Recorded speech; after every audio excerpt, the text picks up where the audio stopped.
Hello everyone, मैं doctor Maneka Pareek आपका अपनी वीडियो क्लास में वेलकम करती हूँ। आज हम जानेंगे वैदिक समाज के बारे में। क्या आप जानते हैं वैदिक समाज कैसा था, लोग कैसे रहते थे, उनका परिवार कैसा था और समाज किस आधार पर चलता था? आइए इसे आसान भाषा में समझते हैं। सबसे पहले समझिए वैदिक समाज का आधार क्या था। वैदिक समाज का जो आधार था वह परिवार था। परिवार का जो मुख्य सदस्य होता था उसे गृहपति नाम से जाना जाता था। अब देखिए, गृहपति जो भी मुख्य निर्णय लेने होते थे परिवार के, वो गृहपति ही लेता था।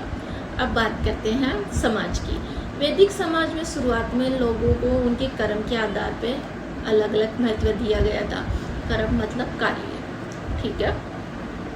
बाद में समाज 4 भागों में विभाजित हुआ।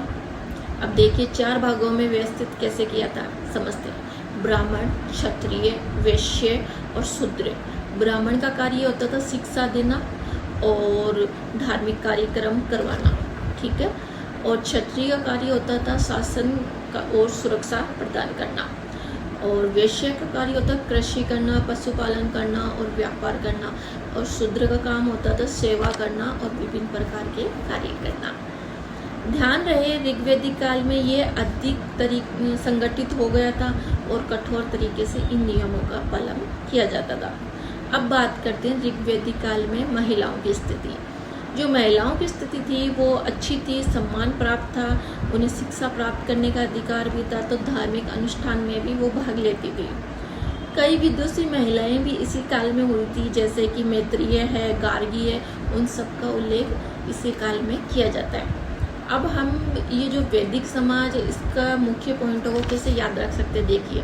परिवार, फिर आता वर्ण, फिर आता महिलाएं।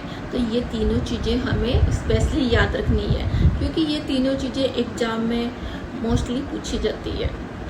अब हम बात करते हैं, अगर वैदिक समाज पर प्रश्न आए तो इन 3 चीज़ों के बारे में विशेष रूप से पूछा जाएगा। अब आपके लिए एक क्वेश्चन है, वैदिक समाज में परिवार के मुखिया को क्या कहा जाता था?